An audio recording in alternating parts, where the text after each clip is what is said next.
செந்தில் பாலாஜி வழக்கில் உச்சநீதிமன்ற தீர்ப்பில் சில குழப்பங்கள் உள்ளதாக சென்னை மாவட்ட முதன்மை அமர்வு நீதிமன்றம் தெரிவித்திருக்கிறது. அண்மை தகவலாக பார்த்து வருகிறோம்.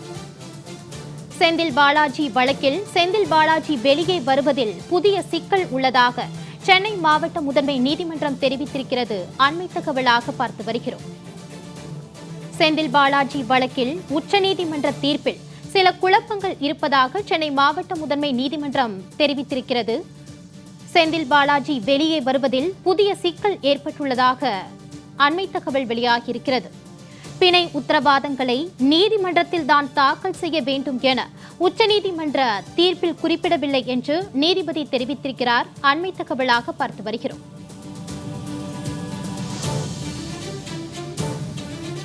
செந்தில் பாலாஜி வழக்கில் உச்சநீதிமன்ற தீர்ப்பில் சில குழப்பங்கள் இருப்பதாக சென்னை மாவட்ட முதன்மை நீதிமன்றம் தெரிவித்திருக்கிறது. அண்மை தகவலாக பார்த்து வருகிறோம்.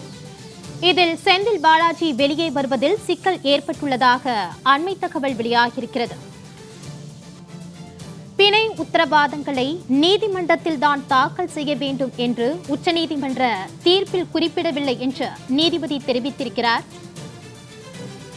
செந்தில் பாலாஜி வழக்கில் செந்தில் பாலாஜி வெளியே வருவதில் சிக்கல் ஏற்பட்டுள்ளதாக அண்மை தகவல் வெளியாகியிருக்கிறது. பிணை உத்தரவாதங்களை நீதிமன்றத்தில் தான் தாக்கல் செய்ய வேண்டும் என்று நீதிபதி தெரிவித்திருக்கிறார். விசாரணை அதிகாரி முன்பு இந்த நேரத்தில் எப்படி பிணை உத்தரவாதத்தை தாக்கல் செய்ய முடியும் என்றும் நீதிபதி தெரிவித்திருக்கிறார். அண்மை தகவலாக பார்த்து வருகிறோம்.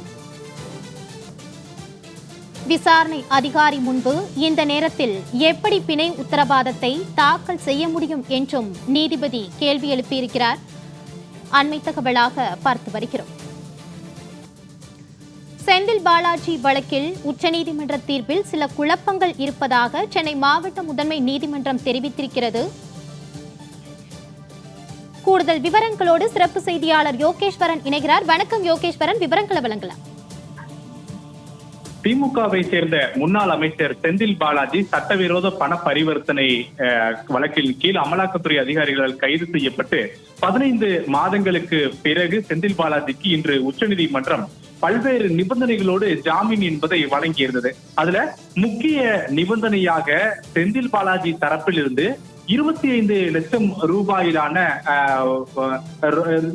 ரூபாயிலான பத்திரத்தை தாக்கல் செய்து அதன் மூலமாக நிபந்தனை ஜாமீனில் செந்தில் பாலாஜி வெளியே செல்லலாம்.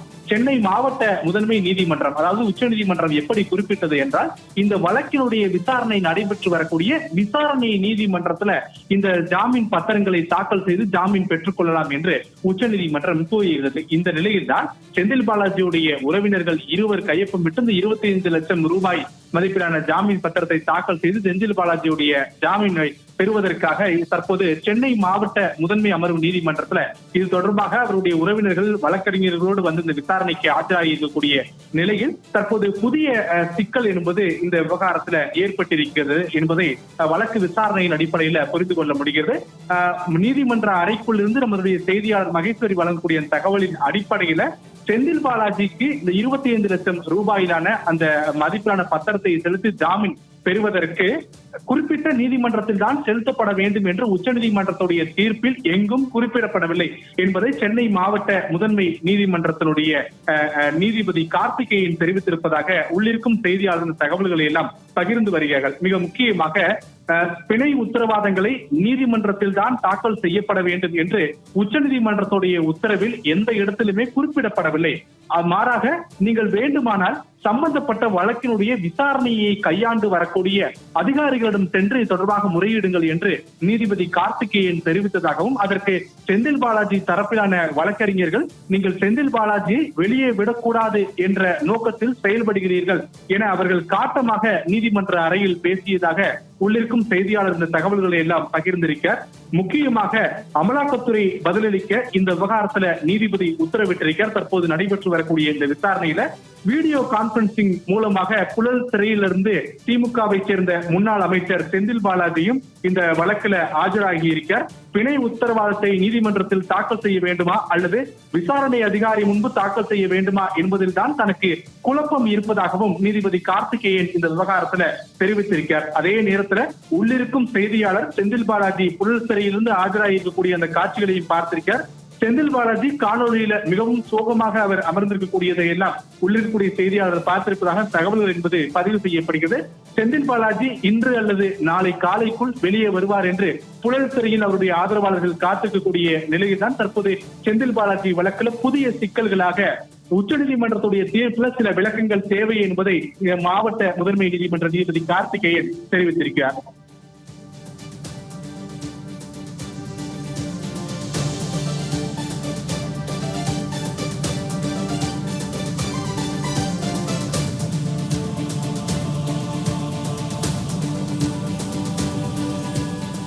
யோகேஸ்வரன், இந்த வழக்கு தொடர்பான விரிவான தகவல்களுக்கு நன்றி.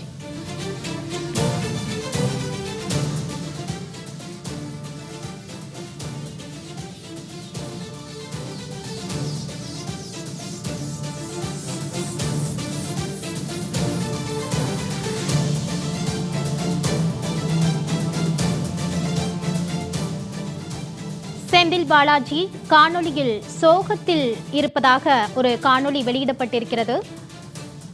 செந்தில் பாலாஜி தற்போது நேரில் ஆஜர்படுத்தப்பட்டுள்ளார். அவர் சோகத்தில் இருப்பதாக ஒரு காட்சி வெளியிடப்பட்டிருக்கிறது. செந்தில் பாலாஜி வழக்கில் உச்சநீதிமன்ற தீர்ப்பில் சில குழப்பங்கள் உள்ளதாக சென்னை மாவட்ட முதன்மை நீதிமன்றம் தெரிவித்திருக்கிறது. அண்மை தகவலில் பார்த்து வருகிறோம்.